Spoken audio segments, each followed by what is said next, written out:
This week, we're going to look at two common tools we use to fix issues. We're going to look at boxes and we're going to look at deficits. We'll dig into how, when, why to use them. Let's get into it. Let's start with boxes. Typically at Project Lift, we place them in two heights, above the knee and below the knee.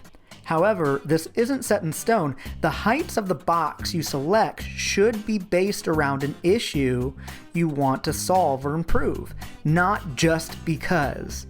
One general benefit around boxes is that the body is unloaded. So at this position above or below the knee, we don't have load on the muscles yet. Now imagine this compared to a hang where I just picked the bar up from the ground and then came to this position. Muscles might be on that I don't want to be on, especially with new athletes. By placing it on a box, the athlete can get set and tighten up to the bar unloaded in that position to help understand what muscles should be on and what muscles should be off. Above the knee allows us to target a number of things.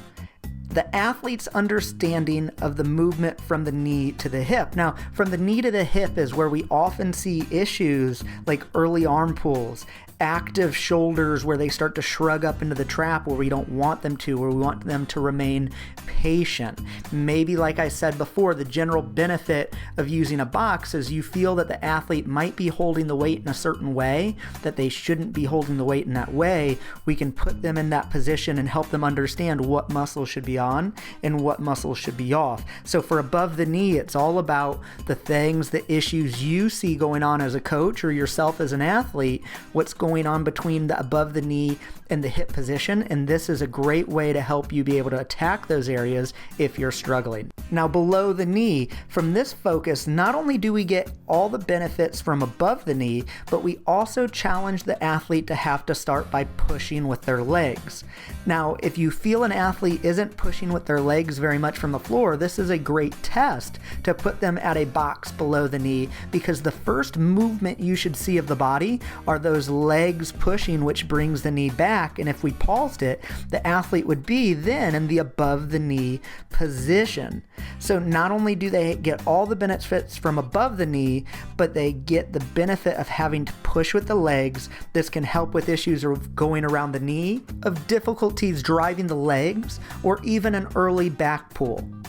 When you go to use these tools, know what the issue you want to attack. So the heights aren't specific to only above the knee or only below the knee. If you feel going from a box at mid-thigh would help an athlete for whatever reason they have, go ahead and try it. Just have a purpose to the madness.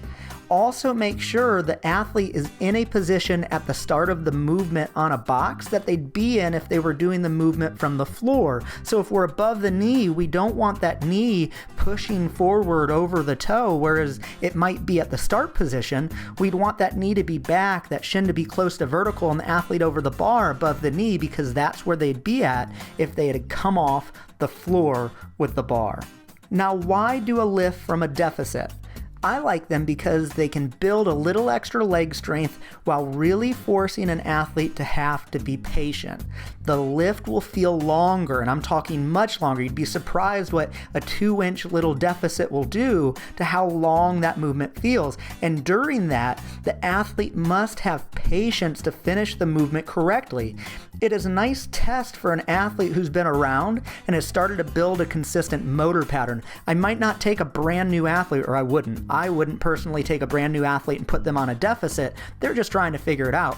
But if you have an athlete who has some consistent movement, they need a little extra leg strength, and being challenged to be patient in the movement would benefit them, then this could be a fun mix-up to the training that you have going on.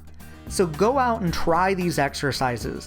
Use them yourself. Understand how they feel to you. It's going to help you implement them with athletes. Try them with athletes. Big benefits await. Just have a purpose. Don't just see these and go, hey, I'm not sure what to program. Let me toss these in. Have a purpose to why you're placing these in and gain the benefit from them. Good luck. If you found this video helpful, don't forget about our free programming. You can sign up with a link right below here. We go through and explain why we program what we program and show you many different tools to fix issues.